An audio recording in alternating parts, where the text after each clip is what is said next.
and I'll even go ahead and start some of the announcements, at least the ones I use that I say all the time, since it's not quite 8 yet. So to remind you guys, make sure you read your Google Classroom announcements regularly. Like I keep saying, I can tell people aren't reading them. I have ways of knowing a lot of people aren't reading them. So please read them. Also, don't forget to get independent work done. Keep working on that. The longer you wait, the harder it's going to be. Like it really does. It'll catch up to you. So start at least doing a few papers a week, or maybe one short paper a week, whatever you need to do. But definitely get that done. And as you know from the announcements, that independent work is actually worth a little bit more right now. So again, strike while the iron's hot. And speaking of independent work, another thing I would recommend for independent work would be doing those study guides. And if you can't find them, email me or meet me during office hours online, and I can show you where they are. Because again, I use those study guides to write the exams, and the exam is a week away. So do study guides for chapter 1, 2, and 3. That's also how the test is going to go. So once you're used to how the study guides are, like the way that, literally how you get online and you answer the questions and you click and select these things, that's exactly how the exam is going to look. So I highly recommend working on that now. And then, like I said, the exam is going to be a week from today, which means, Monday we don't have class because of Labor Day.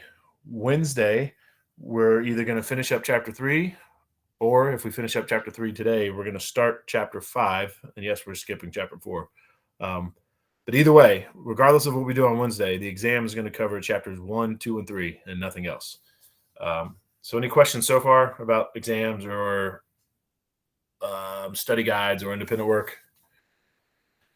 Okay. What else is going to, to remind you about the labs. So, if you were in lab on Wednesday, then, or let me put it this way. If you were not in lab on Wednesday because you were stuck in that traffic because of the car accident, and you sent me a picture and showed me that you were stuck in that traffic, then your lab is due Sunday. And obviously, if you need help, the sooner the better, because I might be unavailable this weekend. So if I were you, if you need help, come to me during office hours online today. For the rest of you who were in lab on Wednesday, the lab is due Friday or tonight. And I've gone through every single one of them already. And if you have something wrong, I marked it wrong and told you. If you haven't even started yet, I left a comment there and said, hey, don't forget this is due. So, yep, that's it for lab. And then, of course, lab 3 is what we do next week. So the the pre-lab is due this Sunday. So any questions about lab? No, I don't have a question about lab, but for your office hours, I need help doing the part on the lab where you have to draw out like the H2O and find a way to like make them all stable. Like, oh yeah, perfect. So what time can I meet with you for that? Anytime between 9 and 10:40, I'll be online. Okay. Using this link. Okay, thank you. You're welcome. Good question. All right. Anybody else? All right. Let's jump into it. Hopefully. When is that due again? Labs are always due Friday, the Friday after the lab. So that's due tonight. Okay.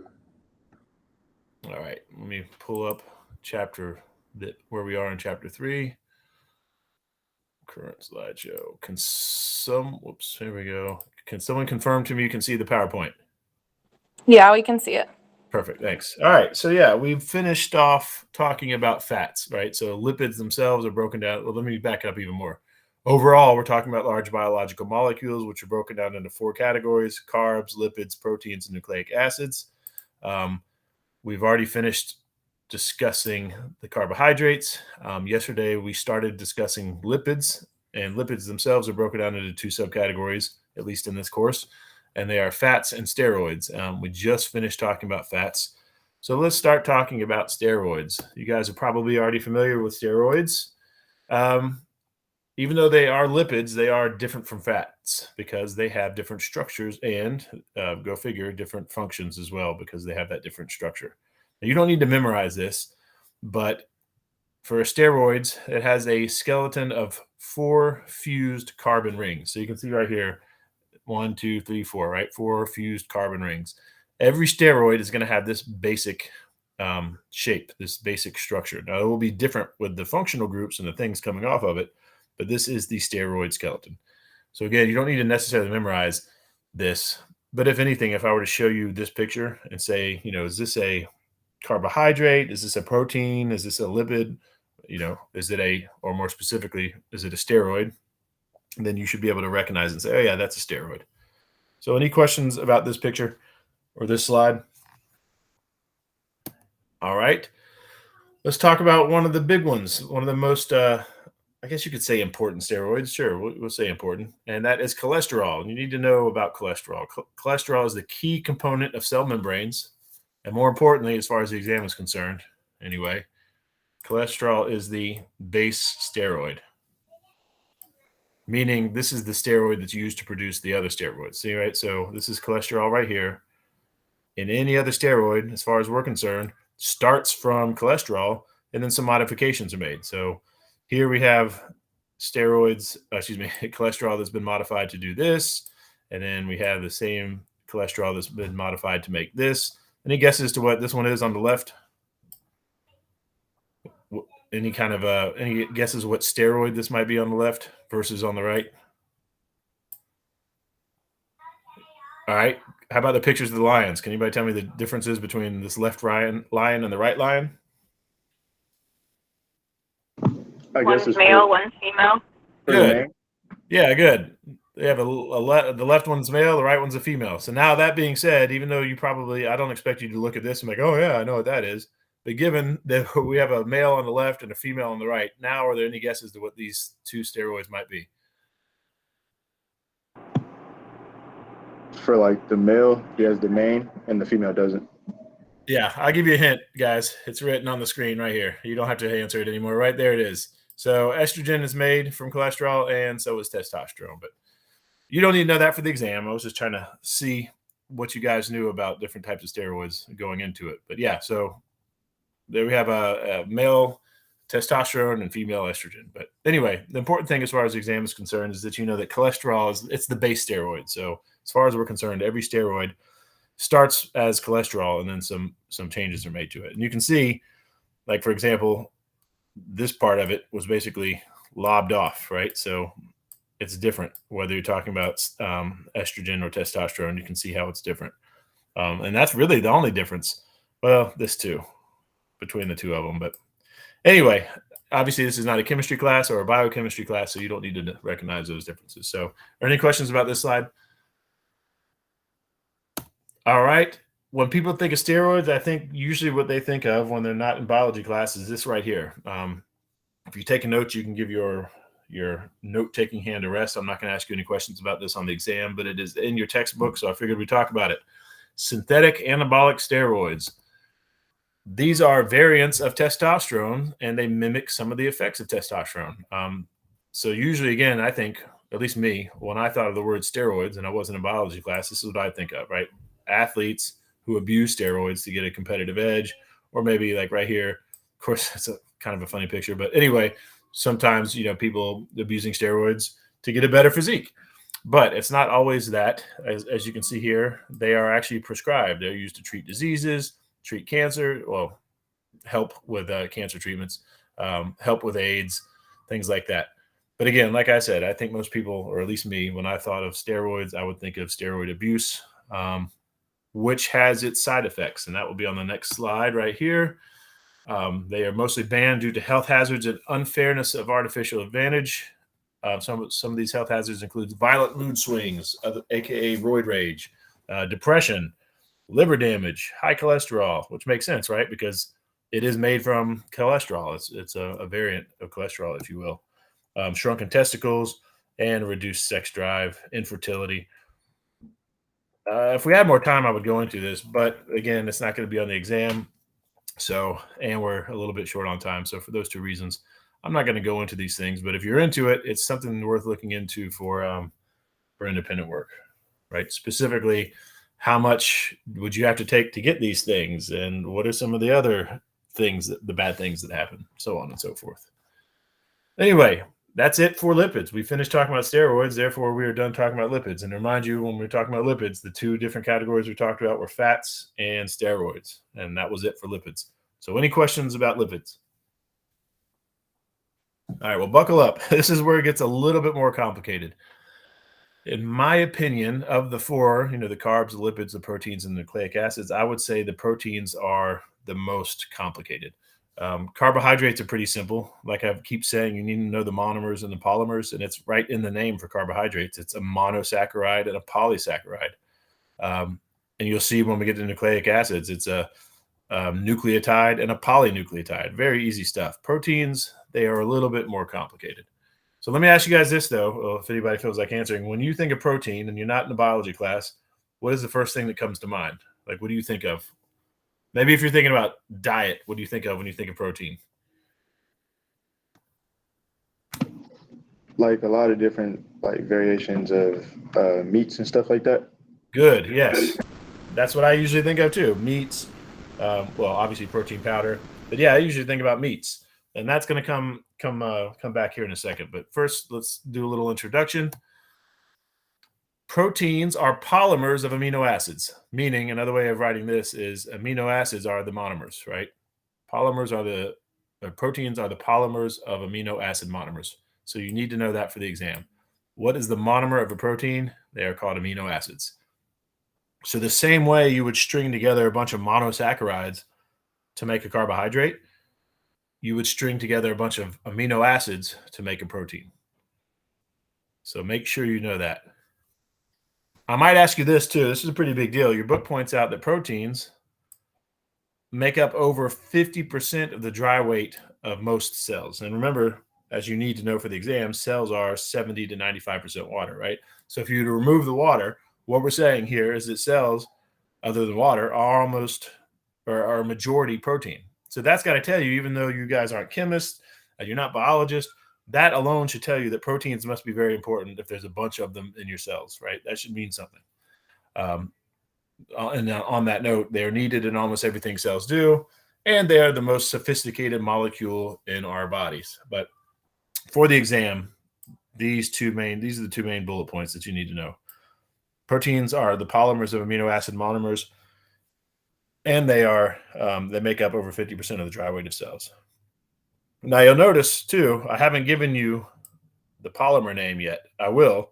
So right now you only know the monomer. The monomer are amino acids, and I'll tell you what the polymer is when we get there. Oh yeah, that reminds me, attendance. So make sure if you're online right now, you send me the attendance keywords by 9 a.m. Anything after that, you'll just have to do the questions. But yeah, so the first keyword is going to be, keyboard. Like either something you type on or something you play music on. Keyboard is the first word for attendance. You said email it to you, right? Yep, email me before 9 a.m. So once we're done, make sure as you're taking notes right now, write down all the keywords. And then once we're done with the lecture, send me the one email and say, these were all the keywords. And the first one was keyboard. All right, moving forward, proteins. Here's some examples. There's nothing to write down here, but there are different types of proteins, as you might imagine. We've got structural proteins that provide support. So that would be like hair. And then the same kind of protein is the thing that makes up your fingernails and this animal's horns right here. Then we have storage proteins, which provide amino acids for growth, which makes sense because if something's going to grow, like whether it's a seed that's going to grow into a plant or an egg that's going to grow into an animal, right? If it's going to grow and it's going to build more proteins, and it's going to need the things that you build proteins with, which is amino acids. Then you have contractile proteins. So basically, like we said here, meat, right? I hate to put it that way because, when you're looking at this guy, doing a little working with those small dumbbells, he's not, obviously we're not thinking meat because that's a human, but muscle, meat, whatever you want to call it, contractile proteins. Then we have transport proteins. I'm going to put a little star next to this one, not because you need to know it, but because these are the ones we're going to talk about in the next chapter. Transport proteins are the ones that will come back maybe I think just the next chapter, but the ones that keep coming back time after time that we're going to talk a lot more about here shortly are enzymes. So again, there's nothing to memorize on this PowerPoint, or this slide, but just keep in mind that these two are the most important as far as what we are studying. So transport proteins and enzymes, those are the ones we're really gonna dive into later in the semester. Anyway, are there any questions about this slide?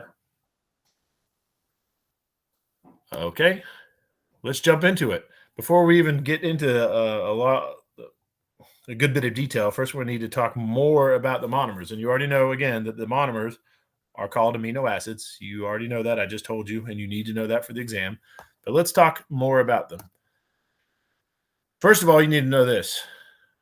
There are 20 different amino acids in your body.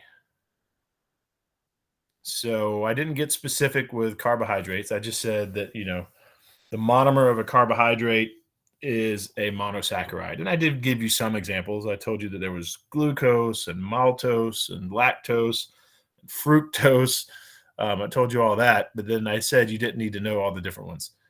And here, you obviously definitely don't need to know all 20 different amino acids, but you do need to know that there are 20 amino acids. So for every single protein in your body, they are made up of some variety of 20 different amino acids. Obviously, a protein could be thousands of amino acids long, but it's being built with that set of 20 amino acids. Does that make sense to everybody? Does anybody have questions about that? All right. Each one consists of a central carbon bonded to 4 covalent partners. I'm not sure if you need to know this for the exam or not. Like I'm not. I know I definitely won't show you this picture and ask you, and show you this picture without these words and say something like, "All right, what is the one in orange, or what is the one in yellow?" And then you say carboxyl group, or what is the one in green? And you say amino group. I'm definitely not going to ask you that. And I'm also not going to ask you to list all 4 parts. But at the very least, know that for each amino acid, here we're looking at one generic amino acid. This is the generic shape. You have a carbon, and as you know, carbon bonds 4 times. And the carbon is always bonded to a carboxyl group, a hydrogen, an amino group, and then this part right here, which is always different. So if you remember when we were talking about chemistry, I said it's the number of the number of protons that defines an element. So for example, if it has 1 protein, it is hydrogen, right? If you add a protein to that atom, it is no longer hydrogen, it is helium, because then it would have 2 protons. So the same way that the number of protons defines what an element is, this side chain defines what an amino acid is, because again, these other 3 parts are exactly the same. For each amino acid, you always have a carbon bonded to an amino group, a hydrogen, and a carboxyl group. The only part that's different is this side chain. It's always some different functional group that's attached right there. So that's the part that varies. But again, I'll definitely not ask you to list all this. I might give you a question where I say, which one of these is not a part of an amino acid, right? So again, it would say carbon, hydrogen, amino group, carboxyl group, side chain, and then some other word that I made up, right? So you would just need to recognize what's not there or not supposed to be there. Anyway, we're going to talk a little bit more about this moving forward, but for now, are there any questions about this? All right. So again, everything I just said, it's just now in writing. Like I said, there are 3 groups common to each amino acid. Again, you have the carbon that's bonded to the carboxyl group. It's bonded to an amino group. It's bonded to a hydrogen atom. And then the one part that's variable, the part that defines the amino acid that says, all right, this is this amino acid and not that amino acid, is the side chain, right? The variable component is the side chain. I'm going to put a line through this because really all of these things are attached to the central carbon. The side chain is attached to the central carbon, the hydrogen, the amino group, the carboxyl group. I'll back up, right? You already know that. The central carbon is bonded to all those things. So anyway, again, this slide that we just talked about, everything I said is now in writing right there. That's all that is. So are there any questions about that slide? All right. If you're taking notes, I have something to write with. The next word for attendance is guitar. Like the thing you play music with. All right. Anyway, here's yet another picture of an amino acid. This is drawn slightly different, but it's still the same components, right? Essential carbon bonded to a carboxyl group, bonded to a hydrogen, bonded to an amino group, and bonded to a side chain. The variable part, right? Again, the side chain is the thing that defines the amino acid.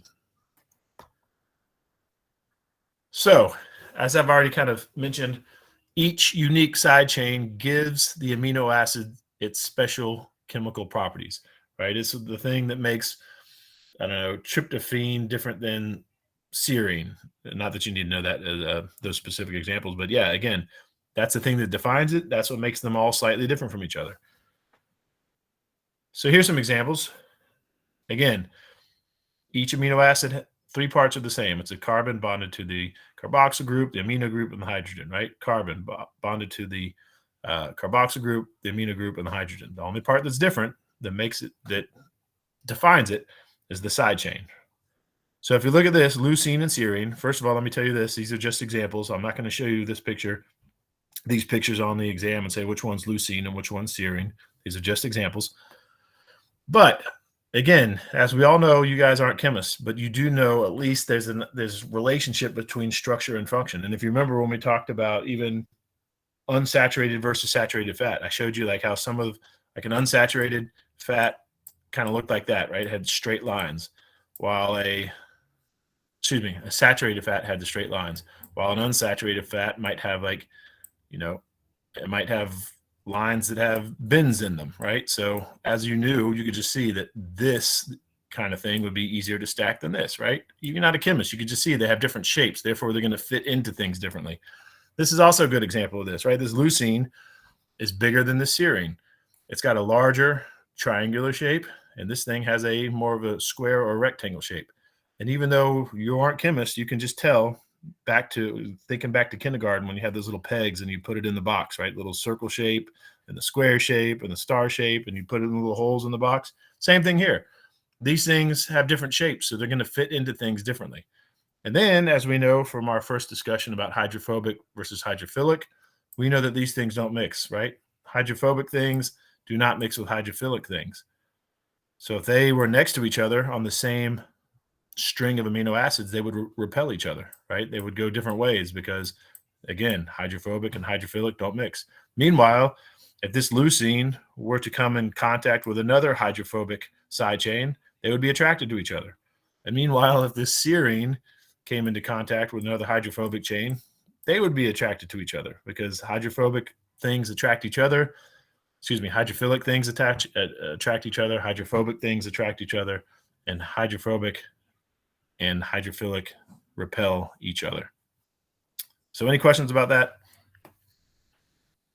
Again, the big picture here is each one of these side chains is different. They're different in their shape. They're different in their size. Some of them are hydrophobic. Some of them are hydrophilic. Some of them are charged. Some of them are not charged. All those things we talked about when I introduced you to functional groups, that's the same thing here, right? They have different chemical properties, and therefore they act differently. That's all you need to know. They just act differently when they're put together. So anyway, any questions about this slide? All right. So what happens is these amino acids are put together. As you already know, when you bring things together, they are called dehydration reactions, right? But in this case, like I told you earlier, proteins are a little bit more complicated than the rest. I think they just like to make life hard for biology students. But technically, when you bring 2 amino acids together, yes, that is still a dehydration reaction. But in this case, because we're talking about amino acids, it has its own special little name. And those are called peptide bonds. So when you bring amino acids together, that's called a peptide bond. Now, most likely, I'm not going to ask you what a peptide bond is on the exam.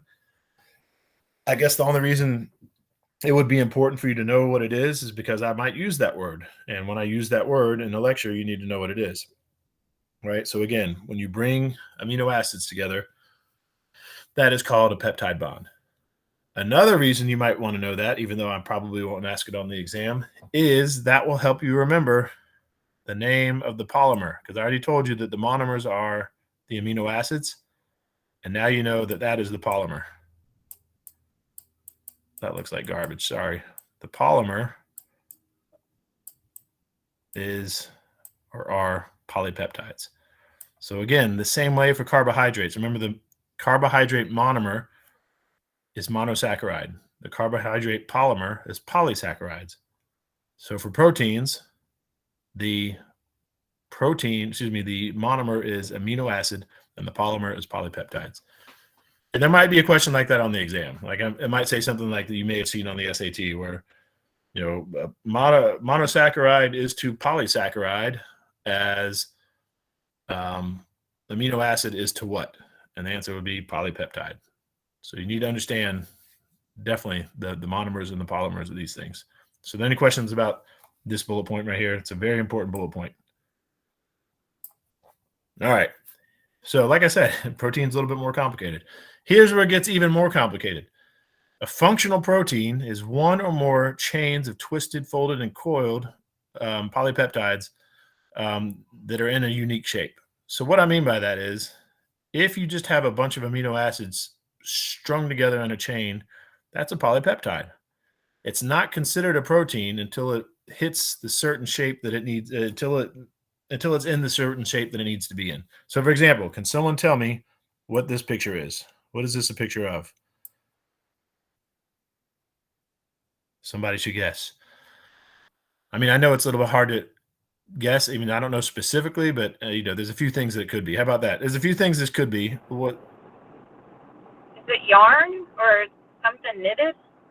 Something that's knitted, yeah. It's hard to say, right? I would say, based on the fact that it's laying on a chair, to me it looks like a blanket, right? Like a blanket? Yeah. Yeah, it looks like a blanket. Now imagine too, it could probably also be a scarf, right? Because it could be like really zoomed into a scarf. It could be a knitted hat, but I doubt it based on the shape. But either way, let's just call it a blanket, right? That thing is a blanket. And I love what your first guess was, because you first said, is it yarn? Right? So look. I don't have my glasses on. I have my sunglasses on, so I couldn't really see very well. Well, that's exactly what I'm getting at here, is that let's assume that thing is a blanket, right? So yes, that is the blanket. But like you said, it is also yarn, right? So it's both things. It's a string of yarn, but it's also a blanket. Now, if you were to unravel that blanket and just have a string of yarn, well, that's what it would be, right? It would just be a string of yarn. It's not considered a blanket until it's been crocheted like this. Hopefully you guys see where I'm getting at here. Just like a polypeptide, that's just a long string of amino acids. It's not considered a protein until it's put into its proper shape. Same thing with a piece of yarn, right? It's just a piece of yarn until it's put into its proper shape. Then it's a blanket or a scarf or a hat or whatever else it may be. Or if you can imagine this, picture a piece of paper. And then you fold it into a paper airplane. Well, when it's folded into a paper airplane, it is a paper airplane. It's also still a piece of paper, but because it's been folded the way it's supposed to be, it is then considered a paper airplane. Of course, if you were to unfold that paper airplane, it would just be considered a piece of paper, right? Because again, it's just a piece of paper until it's folded into its final shape, in which case it's considered a paper airplane. Does anybody have any questions about this relationship between polypeptides and protein, right? It's just a long string of amino acids until it curls up and binds up and does whatever it has to do to get its final shape. Okay, we'll move forward then. This picture kind of goes back to one of the other slides we've already talked about. When you bring two amino acids together, again, it is a dehydration reaction, because that's what they all are for this chapter whenever you bring two things together. But it's also, when that happens, you form a peptide bond. So it's just, proteins are just so, I wouldn't say confusing, but it's just adding extra words, right? Because I might show you this, and if it didn't say peptide bond right there, I might show you this and say, hey, what kind of bond is this? Especially now that we've had lab, you would look at that and hopefully say, oh, that's a covalent bond. That's a single covalent bond. And you would be correct. It is a single covalent bond, but it's proteins, so we have to make it complicated. And that single covalent bond is also called a peptide bond. And again, you're not going to be tested on that for the exam. It's just, I just told you, the only reason you need to know what a peptide bond is because I might use the word, and hopefully it'll help you remember that the name of the polymer is a polypeptide. Anyway, any questions about this slide? Obviously, again, this is just an example. At no point, if you're studying, I don't think you need to be like, all right, well, the carboxyl group is the carboxyl group of one amino acid attaches to the amino group of the other amino acid, which is true, but you don't need to know that. And the OH combines with the H to make H2O, which is true, but you don't need to know that. Again, all you need to know is when we're bringing two things together, we call it a dehydration reaction. All right, I like this. Your book points out that there are thousands of proteins in your body, right? Yet you only have 20 different amino acids, right? That's it. There's only 20 versions of those amino acids, yet there's thousands of proteins. So how does that happen? Well, first of all, before we even talk about how that happens, let me say that this is a good topic for independent work if you want to look into it. Exactly. Well, we don't know exactly, but what's the best guess we have scientifically for how many proteins there are in the human body? That'd be a really quick paper. I was wondering how many proteins there are, and according to proteinsrock.com, there are, however many proteins. But anyway, how does this happen? How do we have thousands of different proteins, but only 20 different amino acids? Well, your book uses a good comparison. The English alphabet, we only have 26 letters, right? 26 letters, A, B, C, all the way to Z, right? We only have 26 letters, yet there's millions of words in the English alphabet, right? So it's all these different combinations of how we put these 26 letters together that give us those. Well, back when I made this PowerPoint, there was 1,025,195 or 109 words. I'm sure there's more by now, but anyway, so from 26 letters, we get all those different words because it's all in how you put those letters together. So again, proteins use 20 different letters, if you will, the amino acids, to make thousands of different proteins. And that's how they do it. Plus, with proteins, there's no rules like there are with letters. Like, a word, you're not going to see a word that's spelled XTK, right? That might be an abbreviation for something, but that can't be a word because there's no vowels, so on and so forth. And also, words are typically only so many letters long. Unlike proteins can be, you can string together as many amino acids as needed. Anyway, speaking of which, that's another independent work topic if you want to look into it. How long is the typical protein? Like how many amino acids is the typical protein? Or how many amino acids is the longest protein? Or how many amino acids is the shortest proteins? All those things you could look up very quickly and get some independent work points. If you're taking notes, the next word for attendance is cooler, like something that you would put in your beverages in to keep cold. Cooler is the next word for attendance. Anyway, are there any questions about this slide? If anything, now that I'm thinking about it, nothing on this slide will be on the exam. This is just something to get you thinking, like, all right, how do we have thousands of proteins, but only 20 kinds of amino acids? And now you know why. All right, if you download this PowerPoint, you can see this in action, right? You'll see that this is something called the primary structure. This is a polypeptide, right? Each one of these little dots is an amino acid. So it's this amino acid attached to this one, attached to this one, and that is the primary structure. And it's not quite a protein yet because it hasn't been folded into its proper shape. So again, if you download the PowerPoint and see that, then that'll make sense for you. Anyway, so the amino acid sequence that we're talking about here, that primary sequence of this one's attached to this one, which is attached to this one, so on and so forth, that actually determines the three-dimensional structure of the protein. And here's something that's very, very important. This will be a question on 2 different exams. It is the three-dimensional structure that enables the protein to carry out its specific function. Another way you could write that is the most important thing about a protein is its shape. That's another way of saying it. It's all about the shape. When we're talking about proteins, it's all about the shape. Because, so I'm going to put an X next to this because you don't necessarily need to know the because, but hopefully that'll help you remember that it's all about the shape. Nearly all proteins work by recognizing and binding to some other molecule. So again, it's all about that shape. It's almost like a lock and a key kind of situation, right? This protein needs to be able to fit with that molecule, or this protein needs to be able to fit with this other protein. It's all about the shape. So going back to this first bullet point, again, it's the amino acid sequence that determines the shape. So how does that happen? Well, I'll use this as an example. So this cysteine, this is just an example. You don't need to know it. This cysteine right here, right? It has its side chain is a sulfur, right? Same with this. Obviously, they're the same amino acid. So it's a cysteine. It also has a side chain of a sulfur. What you don't know and what you don't need to know is that sulfurs are good at covalently bonding with each other. So instead of this being a long, straight strand of amino acids, what happens is that sulfur is attracted to this sulfur. And now this thing has a curve in it, right? So again, the reason it has a curve in it is because there was a cysteine here and a cysteine there, and they both happen to have sulfurs that attracted each other. And again, that's just an example, but are there any questions so far? All right. Here's a good way to visualize it. Nothing on here is going to be on the exam, but here we have, again, the primary structure. This is strictly a polypeptide, right? It's not curved. It's not into its shape. The only reason it's even curved like this is so they can fit the whole thing on the screen, right? You can just picture this as one long string because that's all it is right now. But because of the specific amino acids on it, right? For example, this one amino acid that they zoomed in on has an OH at the end. And not that I expect you to know this, but that is a charged molecule. So it's going to be attracted to other charged molecules, right? So if there's another one, they would be attracted to each other and they will bend and fold. And here we have, again, that's the polypeptide here.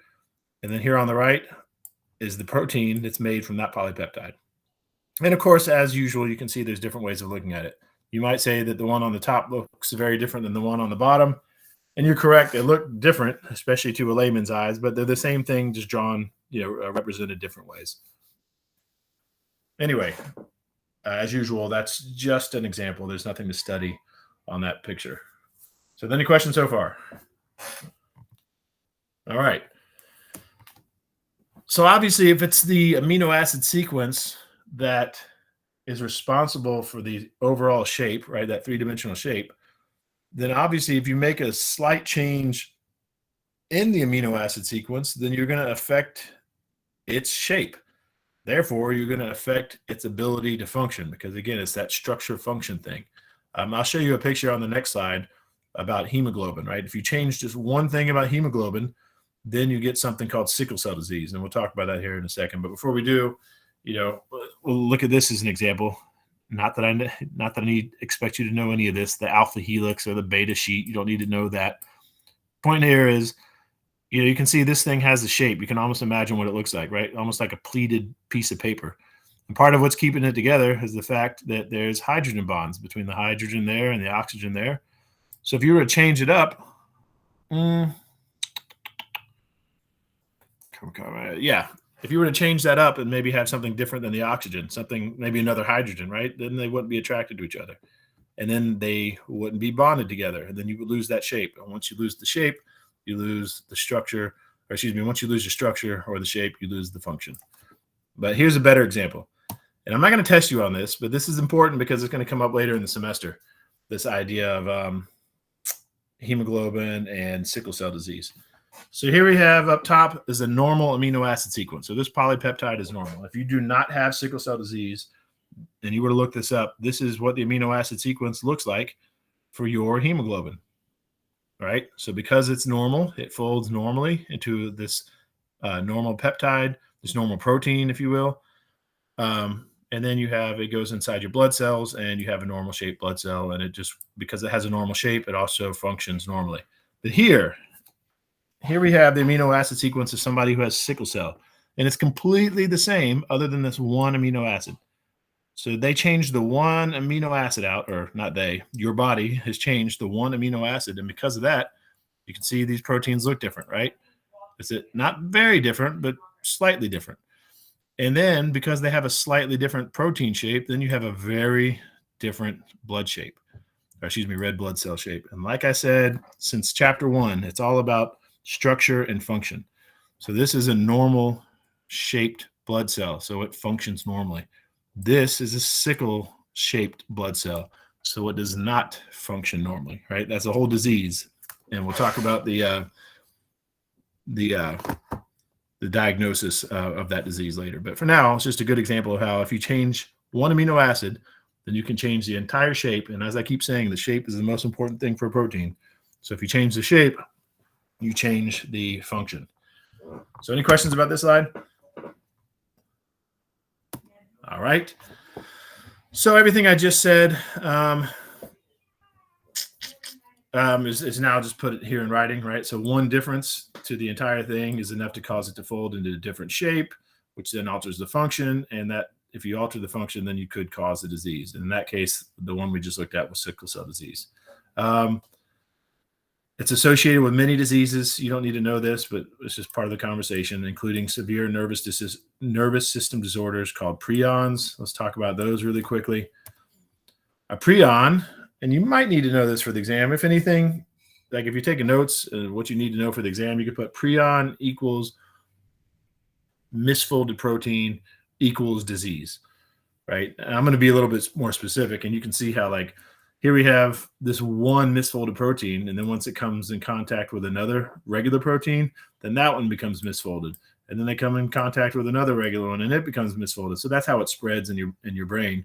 Not that you need to know that, but the point here is that the prion is a misfolded protein, and it causes diseases. Specifically, mad cow disease in cows, a disease called Kuru in humans that's spread by cannibalism. You can look that up for independent work if you want. It's something called fatal weight loss in things like deer and elk and moose. But those are just examples. I'm not going to ask you to know any of the examples for the exam. Again, if anything, know that prions are misfolded proteins that cause diseases. It's that simple. And maybe the easy way to help you remember that is prion starts with a P, and so do proteins. So any questions about this slide? All right. So again, the most important thing about its shape, about a protein, is its shape, right? If it doesn't have the right shape, it can't do its job properly. So with that in mind, we should point out that a protein shape is very sensitive to the environment. For example, a change in temperature. As you should know, well, not necessarily, I haven't shown you this, but a hydrogen bond is represented by little dots. So you can see right there, right? Now you know. But what you should know already, because I told you this in chapter 2, and I said you need to know it for the exam, hydrogen bond is the weakest of the bonds, right? So all these little silver bonds, those are covalent bonds. Those are the strongest, right? So we're not too worried about those breaking apart quite yet. But here we have the weakest of the bonds. And as you know, when we talked about water and how it heats up and cools off, basically it absorbs all that heat, right? And it absorbs it and absorbs it, and it doesn't change the temperature much because those hydrogen bonds, they kind of stay together until the point that they don't. And then once those hydrogen bonds break, then the temperature gets really high, blah, blah, blah. The important thing that I mentioned there, that's it's important in this context, is that's how you break it. That's one of the ways you can break a hydrogen bond or any bond. If you increase the temperature, right, then those molecules are moving around faster, and eventually they're going to be moving around so fast and have so much energy that they'll break the bond. Right. So again, in your mind, if you can, imagine breaking all these hydrogen bonds, right? All those hydrogen bonds break because it's too hot. And what happens then? That whole thing unravels. So you no longer have this little spiral. You just have a long string of amino acids. And again, if it doesn't have its proper shape, then it doesn't function properly. So this is why, for example, it's really dangerous when people get a temperature that's too high, right? Because literally what happens is your proteins melt. Of course, the proper term for that is called denaturing, but you don't need to know that. You could just call it melting. Your proteins melt. All the proteins in your brain and your body, they would just melt if you get too hot, right? So that's why that's bad. Same thing for this. Let's talk about pH. Hold on, let me undo some of this. It won't let me undo it. All right. As you know from chapter 2, when we talk about hydrogen bonds, here we have an oxygen. And you need to know this, but oxygen is going to be slightly negative because it has all those electrons that are hanging out over there. Here we have a hydrogen, which is going to be slightly positive because the electrons are not hanging out over there, right? And again, it's slightly. So that thing's slightly negative, that thing's slightly positive. And as you need to know for the exam from chapter 2, when we're talking about pH, if something is acidic, I'm going to abbreviate, there's a lot of H pluses in there, right? There's a lot of H pluses if it's acidic. If something is basic, then that means there's a lot of OH minuses in the solution, and you need to know that for the exam. So with all that being said, if you put this pH, this protein that we're looking at right here, in an acidic solution, all these fully positive hydrogen ions, oh, that looks horrible, would be attracted to those partially negative oxygens. So again, this oxygen would no longer be attracted to this hydrogen, it would be attracted to all those hydrogen ions floating around in the solution. So it would unravel. And of course, the opposite is true of this. If you put it in a solution that's too basic, right, this positive hydrogen would be attracted to that instead of that partially negative oxygen. basically, same thing with the temperature. Basically, what I'm getting at is it's going to break those hydrogen bonds, and the whole thing is going to unravel. Anyway, all that long-winded stuff to say, protein shape, as you know, protein shape is the most important aspect of a protein, and it is sensitive to the environment. So any questions about that side? So a lot of information. Yay. All right. We got 5 minutes. So here's the thing about nucleic acids. We're going to have a whole chapter. Chapter 10 is going to be about nucleic acids. So I'm going to skim the surface of what your book says in this chapter because we're going to come back to it later. What do? You don't need to know this for the exam because you're going to need to know it later. But nucleic acids store information, and they provide instructions for building proteins. And you're going to learn how later. It's basically nucleic acids are basically, you can think of them as instruction manuals. Your cell's own little instruction manuals on how to build proteins. Of course, we just got finished talking about proteins, right? Well, how do you build them? Nucleic acids provide the instructions. There's 2 types. You do need to know this for the exam, for this one and the next one that we talk about it. The 2 types are DNA and RNA. I'll put it next to the full name because you don't need to know that. It might help you remember DNA and RNA. DNA is deoxyribonucleic acid, so DNA. And of course, RNA is just the ribonucleic acid. But I won't ask you that for this exam, maybe on the next one. You just need to know if we're talking about nucleic acids, there's DNA and RNA. Same way when we talk about lipids, there's fats and there's steroids. Or same way when we talk about carbohydrates, there's monosaccharides, disaccharides, and polysaccharides, right? So for nucleic acids, there's 2 types. I'm going to completely skip this one. We're not going to talk about genes yet. We're going to talk about that later in the semester. So for now, like I already said, nucleic acids provide instructions on how to build proteins. Well, specifically, those things are called genes, and you're going to learn about them later. And this is something you're also going to learn about later. So you have a gene written in the DNA, right? The instructions are written in the DNA, and then it goes through some cellular magic, and that DNA is then, from that code in the DNA, we make a molecule of RNA. And then through some other cellular magic, that code that's written in the RNA is used to put together a bunch of amino acids, and then we eventually get a protein. But again, I'm going through this quickly because we're running out of time and because this is a concept we will talk about later in the semester. Here's what you do need to know. Monomer. The monomer of a protein, or excuse me, the monomer of a nucleic acid is called the nucleotide. That should be very easy to remember. It's in the name, nucleotide, right? So obviously amino acid isn't going to be a nucleic acid monomer, or a monosaccharide isn't going to be a nucleic acid monomer. It's all in the name. The nucleotide is the monomer. So the same way, remember we talked about amino acids, and I said you needed to know the 4 parts, basically. Well, the same thing here. You also need to know the parts of the nucleic acid monomer. And those 3 parts are the sugar, the phosphate, and the base. Now you can see technically it's a 5-carbon sugar, and it's a phosphate group, and it's a nitrogen-containing base.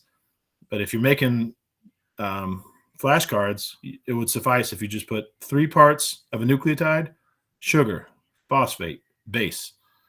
The rest of those words, not even that important for this course, especially in this chapter.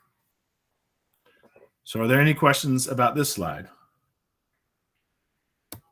All right, the next word for attendance is going to be staple, like when you staple 2 pieces of paper together. Anyway, here's some examples. This is a nucleotide, specifically a thymine. This is the same nucleotide, just drawn a different way. And again, there's a lot of information here, but all you need to be concerned with is that 3 parts of a nucleotide are the base, the sugar, and the phosphate, right? Those are the 3 parts. You definitely don't need to know that this particular one is a thymine.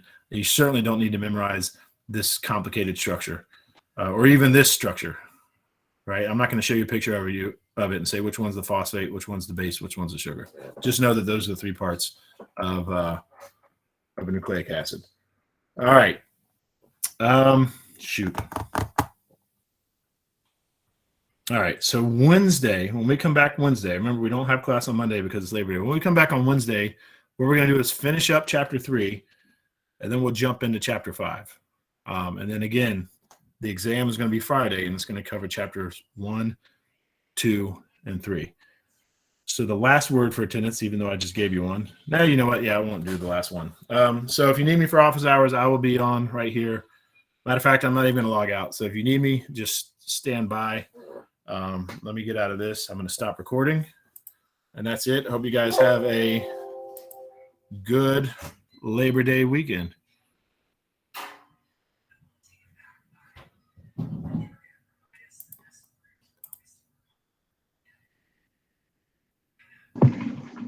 I'm gonna go get breakfast first, but I'm gonna plan to meet with you for 9:30. Sounds good. I'll be here. All right, thank you. You're welcome.